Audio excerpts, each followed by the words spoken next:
চার ব্যক্তির অভিশাপ থেকে সাবধান, কারণ এই চার ব্যক্তির অভিশাপ যে কখনো বিফলে যায় না। নাম্বার 1, অসুস্থ ব্যক্তির অভিশাপ। অসুস্থ ব্যক্তির অভিশাপ কিন্তু আল্লাহ রাব্বুল আলামিন কবুল করে নেন, তাই এই জন্য এই জায়গায় একটু সাবধানে থাকবেন। নাম্বার 2, ঠকে যাওয়া ব্যক্তির অভিশাপ।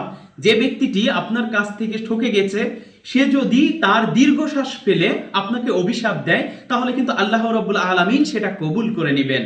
তাই এই জায়গাটাও খুব সাবধানে থাকবেন। নাম্বার 3, ভিক্ষুক বা অসহায় ব্যক্তির অভিশাপ। যদি কোনো ভিক্ষুক বা অসহায় ব্যক্তি আপনাকে অভিশাপ দেয়, তাহলে কিন্তু সেটা আল্লাহ তাআলার আরশে কবুল হয়ে যায়। সেজন্য একটু বি কেয়ারফুল থাকবেন।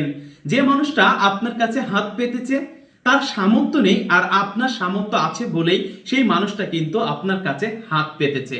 আর তাকে আপনি কিছু না কিছু দেন, কিছু না কিছু না দিয়ে যদি তার সাথে আপনি খারাপ আচরণ করেন, তাহলে ভিক্ষুকটা কিন্তু আপনাকে অভিশাপ দেবে। আর ভিক্ষুকের অভিশাপ থেকে সর্বদাই সাবধানে থাকার চেষ্টা করবেন। নাম্বার 4, মা এবং বাবার অভিশাপ। এটা কিন্তু খুবই খুবই ইম্পর্ট্যান্ট, কারণ মা এবং বাবা যদি আপনাকে অভিশাপ দেয়, তাহলে কিন্তু সেটা আল্লাহর আরশের সাথে সাথে কবুল হয়ে যায়। আর আপনার জীবন কিন্তু বরবাদ হয়ে যাবে যদি মা এবং বাবা আপনাকে অভিশাপ দেয়।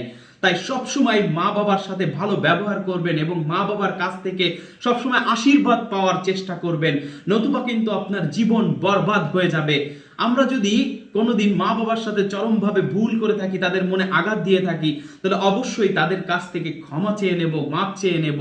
তা না হলে মা বাবা যদি মনের কষ্টে কোনোভাবে আপনাকে অভিশাপ দিয়ে দেয়, তাহলে সেই অভিশাপ কিন্তু আল্লাহর আরশে সাথে সাথে কবুল হয়ে যাবে, আর আপনি কিন্তু একেবারে ধ্বংস হয়ে যাবেন, একেবারে নিঃস্ব হয়ে যাবেন, শেষ হয়ে যাবেন, আপনার জীবন কিন্তু বরবাদ হয়ে যাবে।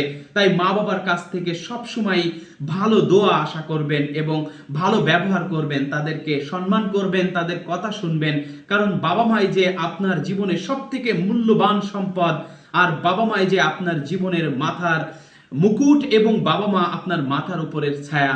তাই বাবা মাকে সবসময় ভালোবাসুন, শ্রদ্ধা করুন এবং তাদের কথা শুনুন এবং তাদের কথা মতো চলুন।